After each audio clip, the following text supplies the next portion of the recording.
Okay, तो पुष्पीय पौधों में लैंगिक जनन में हम भ्रूण के विकास तक पढ़ चुके हैं, जिनके सभी पार्ट्स की लिंक आपको डिस्क्रिप्शन में मिल जाएगी, जिनमें कुछ वीडियो लेक्चर हैं और कुछ पीडीएफ क्लासेस हैं। आज की हमारे पीडीएफ क्लास होने वाली है, जिसमें इस चैप्टर के बहुत ही इंपॉर्टेंट टॉपिक्स को हम लोग क्लियर करेंगे, तो वीडियो को बिना स्किप किए पूरा कंप्लीट वॉच जरूर करिएगा। हमारा पहला टॉपिक है भ्रूण पोष का विकास, डेवलपमेंट ऑफ इंडोस्पर्म। जैसा कि हम जानते हैं, जो भ्रूण पोष होता है वो भ्रूण को पोषण प्रदान करता है और इसमें पोषक पदार्थ संचित होते हैं।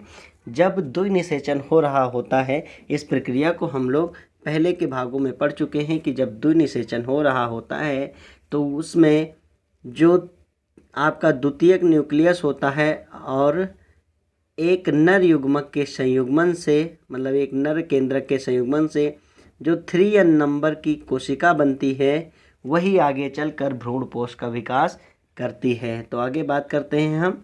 तो आवर्त बीजियों में भ्रूण पोष त्रिसंलयन के फलस्वरूप बनता है। त्रिसंलयन हमने बताया आपका जो द्वितीयक न्यूक्लियाई था, जो 2 ध्रुवीय न्यूक्लियस थे और एक नर केंद्रक था, उनके मिलने से बनता है। यह बीज का मुख्य भोज्य पदार्थ संग्राहक होता है, अर्थात सीड के लिए जो भोजन की आवश्यकता होती है वो यहीं पर संग्रहित होती है। इसमें संचित भोज्य पदार्थ भ्रूण के विकास तथा बीज के अंकुरण के समय काम आता है।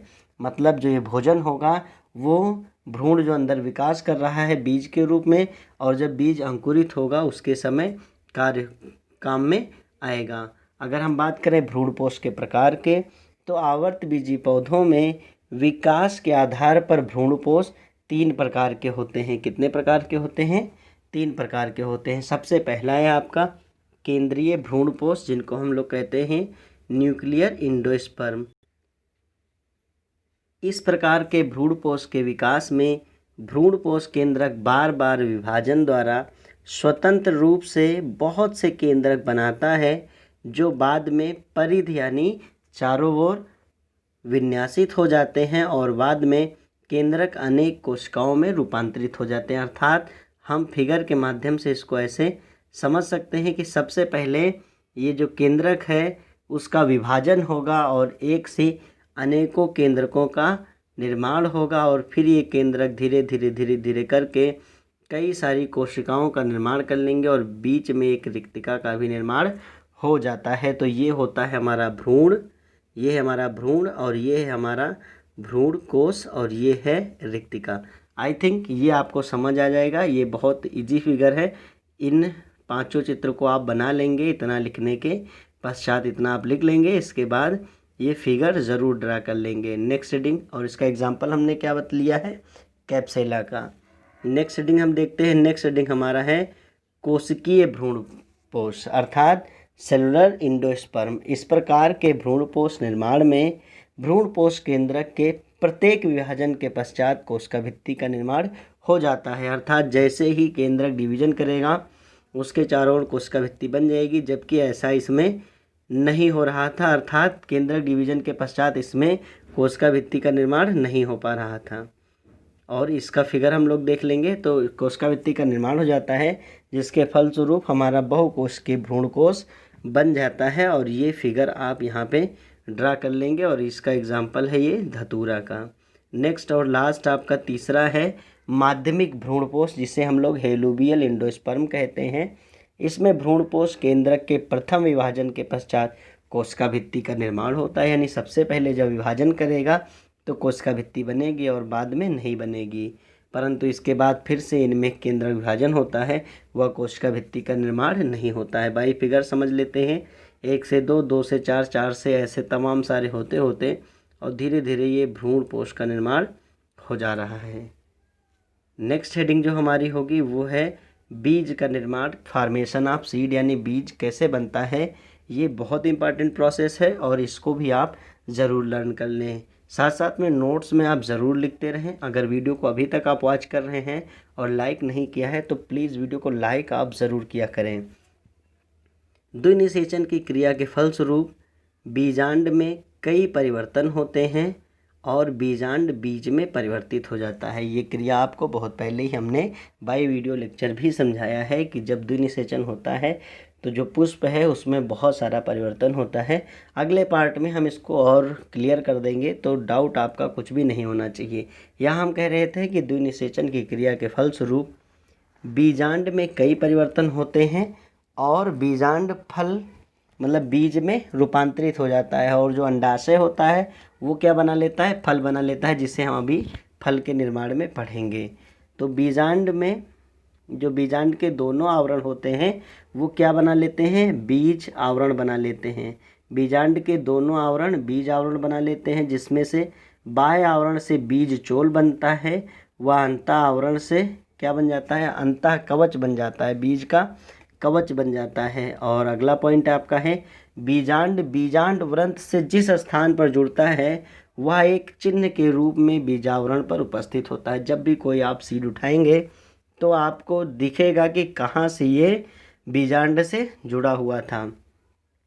इसमें पानी की मात्रा यानी बीज में पानी की मात्रा धीरे धीरे कम हो जाती है, जिससे यह भ्रूण सुप्तावस्था में चला जाता है। सुप्तावस्था बहुत अच्छी बात है कि सुप्तावस्था आप अभी समझ लें। सुप्तावस्था का अर्थ यह होता है कि जैसे आप कोई भी फसल ले लीजिए, उसका जो सीड होता है, अगर उस सीड को हम तुरंत क्या कहते हैं, फसल क्रॉप काटने के बाद, हार्वेस्टिंग के बाद अगर हम उस सीड को फिर से बोते हैं तो वो सीड नहीं जमता है। क्यों? क्योंकि जो सीड का जो क्या कहते हैं नमी होती है वो पूरी तरीके से सूख गई होती है, और धीरे धीरे जब उसकी अनुकूल परिस्थिति आती है तभी सीड जर्मिनेट करता है। ऐसे में जो भ्रूण है वो काफ़ी समय तक सुरक्षित रहता है। अदरवाइज़ क्या होता है कि सीड प्लांट से नीचे गिरा और तुरंत जमने लगा, और हो सकता है स्थितियाँ अनुकूल ना हो। तभी तो सीजन होता है कि इस सीज़न में ये फसल बोई गई है तो अगले सीजन में अगली फसल बोई जाएगी।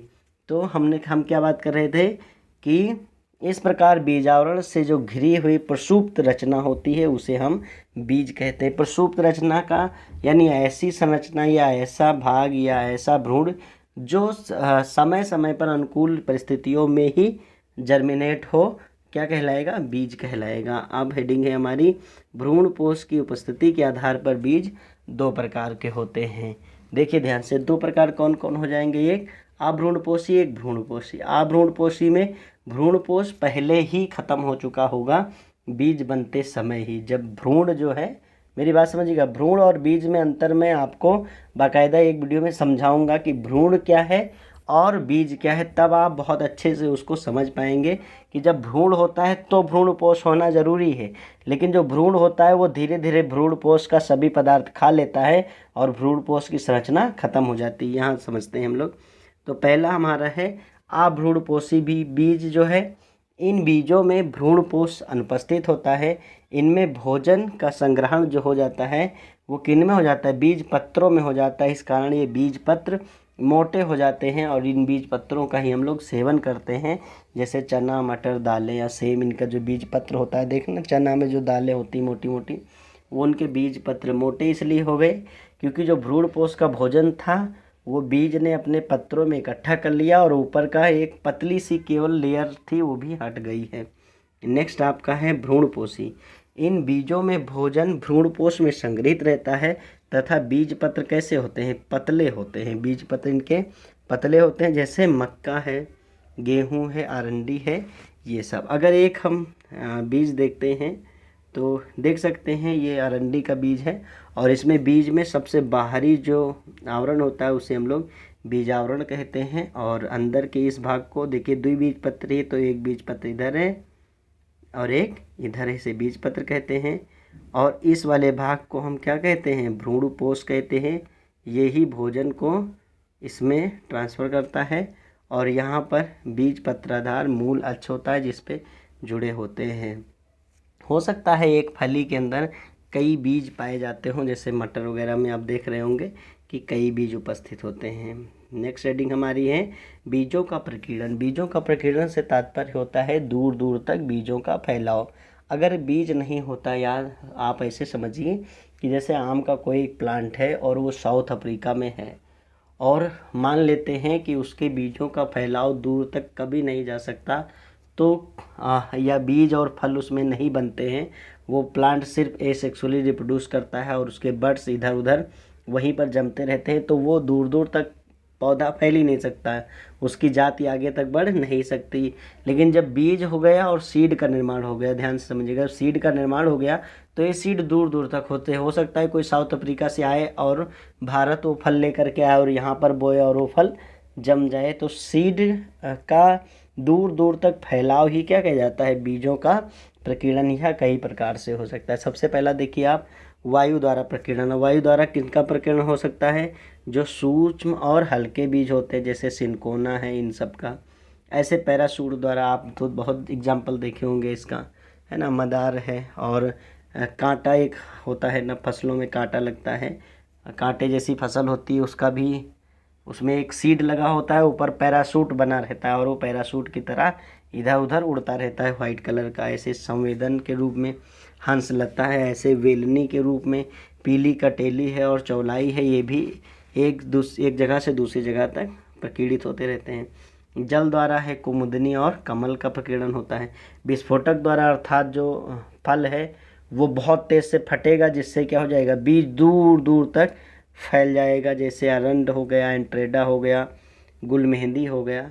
ऐसे अनार भी एक्चुअल में ऐसे ही बनता है कि जब खूब पक जाता है तो बहुत तेज़ से फट जाता है और उससे जो लाल लाल मोती के दाने जैसे होते हैं ना सीड, वो इधर उधर ट्रांसफ़र हो जाते हैं और जम जाते हैं।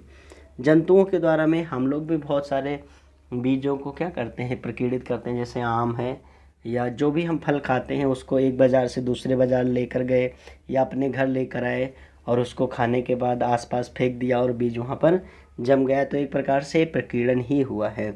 जंतुओं द्वारा अगर देखें तो चोर कांटा है, लटजीरा, लटजीरा गोखरू। लटजीरा तो आपने बहुत आसानी से देखना है, अगर तो आप किसी बाग में जाएंगे, अगर वैसे मत जाइएगा, इस समय जंगल बहुत रहता है बाग में, लेकिन अगर आप बाग में जाएंगे तो आपके पैंट में या कहीं पर भी फंस जाता है, छोटे छोटे जीरे के आकार के होते हैं। चोर कांटा है, गोखरू है, बोरवाहिवा, ये सब क्या हो जाते हैं, फंस जाते हैं। जो गांव में भैंसे चराने जाते हैं, भैंसों के पूँछ में या शरीर के बाल में बहुत सारे कांटा फंस जाते हैं। तो ये सब होता क्या है कि अब किसान भैंस चराने गया तो उसकी पूँछ में बहुत सारे कांटे फंस गए। अब कांटे में बीज है और वो जब ले कर के आया अपने घर में तो उसने क्या किया, उसको कांटों को निकाल निकाल के फेंका और आसपास ही वो जम गए। नेक्स्ट अगर हम देखते हैं आगे है, तो बीजों के निर्माण का क्या महत्व, आखिर इससे क्या फ़ायदा मिलता है। तो बीजों के निर्माण से ये महत्व है कि जो वातावरणीय दशा अगर सही नहीं है तो उसके अंदर, बीज के अंदर हमारा भ्रूण जो है वो सेफ़ है। जब वातावरण दशा सही होगी तो ही वो जमेगा, यानी भ्रूण हमारा डिस्ट्रॉय नहीं होगा। वातावरणीय दशाओं के अनुकूल न होने की स्थिति में भ्रूण जो है वो बीज के अंदर लंबे समय तक सुरक्षित रहता है और जब स्थिति अनुकूल आती है तो फिर से वो जर्मिनेट करने लगता है। और जो बीज है वो वायु, जल तथा अन्य माध्यमों से एक स्थान से दूसरे स्थान तक क्या हो जाता है, प्रकीर्णित भी होता रहता है। और अगला पॉइंट है कि जैसे बीज है अब इधर से उधर गया, बहुत सारा उसको मतलब अनुकूलन झेलना पड़ा और इस कारण जो अन्य जाति या अगला पौधा जो होगा वो पहले की अपेक्षा ज़्यादा अनुकूलित होगा वातावरण के हिसाब से, है ना। नेक्स्ट है आपका लास्ट हेडिंग होगा फल का निर्माण की। फल क्या होता है, तो फल एक परिपक्व अंडाशय है। जिस समय बीज विकसित हो रहे होते हैं उसी समय अंडाशय फूल कर रसीला एवं बड़ा हो जाता है और फल का निर्माण कर लेता है। रसीला और बड़ा होकर फल का निर्माण कर लेता है। परिपक्व अंडाशय की भित्ति को ही फल भित्ति कहते हैं। ऐसे फल, बहुत सारे ऐसे फल हैं जैसे सेब वगैरह, जिनका निर्माण अंडाशय से ना होकर के पुष्प के किसी और भाग से होता है, उनको हम लोग कूट या आभासी फल कहते हैं। जैसे सेब का पुष्पासन से निर्माण होता है, तो ऐसे फल जिनका निर्माण अंडाशय से नहीं होता आभासी या झूठे फल कहलाते हैं, जबकि वास्तव में जो वास्तविक फल होगा वो अंडाशय से बनेगा। परिपक्व अंडाशय ही फल का निर्माण करती है। और फलों का क्या महत्व है, तो फल में बीज सुरक्षित रहते हैं। क्योंकि आप देखा होगा कि आप यहाँ से चाहें तो मतलब 100 किलोमीटर दूरी, 200 किलोमीटर दूरी आराम से तय कर सकते हैं और हो सकता है रास्ते में फल ख़राब हो जाए लेकिन उसके अंदर का सीड बचा रह जाएगा, तो सीड की सुरक्षा बहुत ज़्यादा हो जाती है। तो एक स्थान से दूसरे स्थान तक सीड आराम से पहुंच जाता है। और दूसरी बात, इसमें बहुत सारा पोषक पदार्थ भी होता है जो कि आगे जर्मिनेट करने के लिए भी उत्तरदायी होता है। तो आई थिंक ये चीज़ें आप समझ चुके होंगे और कुछ इंपॉर्टेंट टॉपिक बहुत कम ही बचे हुए हैं। इसमें सबसे जो लास्ट टॉपिक बचा हुआ है वो क्लियर हो जाएगा अगली वीडियो में, और इसके बाद ये चैप्टर कंप्लीट हो जाएगा। चैप्टर से संबंधित जो इम्पॉर्टेंट क्वेश्चन होंगे वो भी हम आपको लिखवा देंगे, जिससे ये चैप्टर हमारा पूरी तरीके से, चूँकि स्कोरिंग है, अच्छा स्कोर इस चैप्टर से मिलता है, तो आपको अच्छा नंबर इस चैप्टर में मिल जाए। फिर हम लोग मानव जनन पढ़ेंगे और बेहतरीन वीडियो लेक्चर आपको मिलते रहेंगे। आप यूँ ही ऐसे ही पढ़ते रहें। Thank you.